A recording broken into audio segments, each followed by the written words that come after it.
भेट भयो यात्राको क्रममा पुग्यो माया बिस्तारै चरममा आजसँगै कहाँ भोलि बस्यो माया नबोली यात्राको क्रममा पुग्यो माया बिस्तारै चरममा आजसँगै कहाँ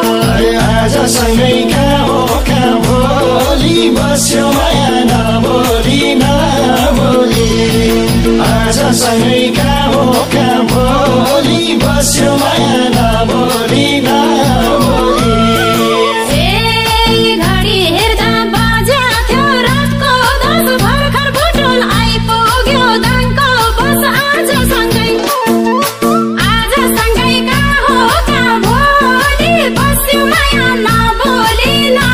Bye.